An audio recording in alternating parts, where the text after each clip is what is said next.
سورہ آل عمران آیت نمبر 179.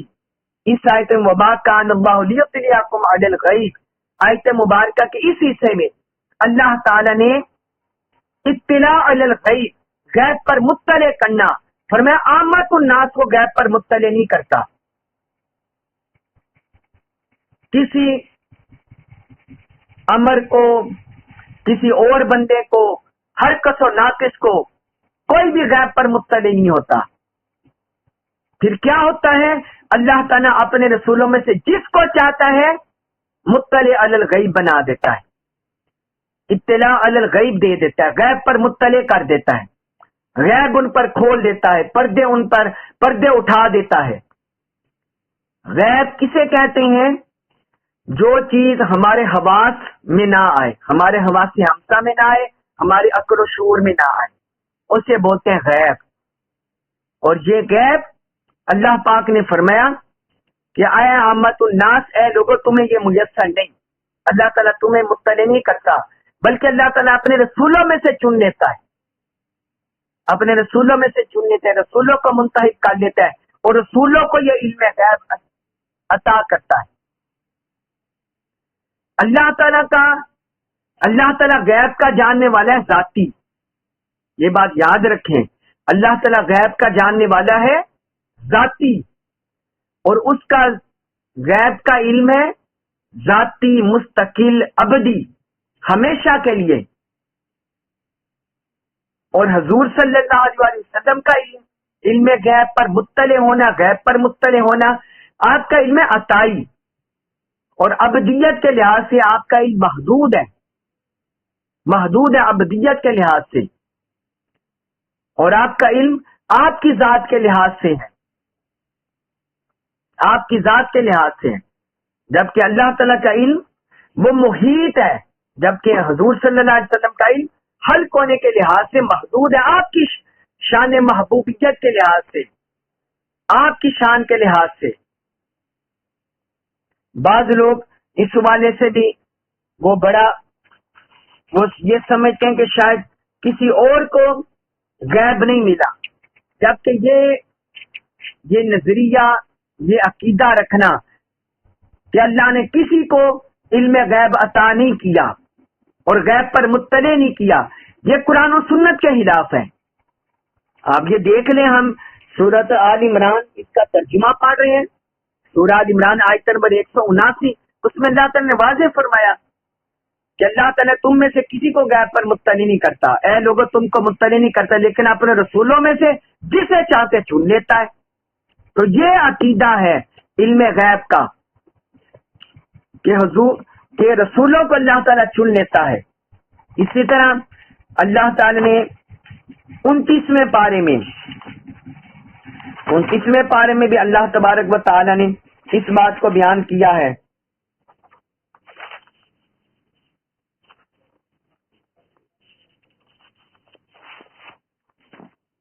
یہ سورۃ الجن آیت نمبر 26 اور 27، اس میں فرمایا عالم الغیب، وہ غیب کا جاننے والے اللہ، فلا یظہر علی غیبہ، فلا یظہر، وہ ظاہر نہیں کرتا علی غیبہ، اپنے غیب کو، علی احد، کسی پر، احدن، کسی ایک پر بھی غیب کو مطلع نہیں فرماتا، الا، مگر، من ارتضی من رسول، اپنے پسندیدہ رسولوں کے، سوائے اپنے پسندیدہ رسولوں کے، یعنی رسولوں ان کو غیب پر مطلع کرتا ہے، ان پر غیب ظاہر کرتا ہے. یہ سورۃ الجن میں بھی اللہ تعالی نے بیان کیا.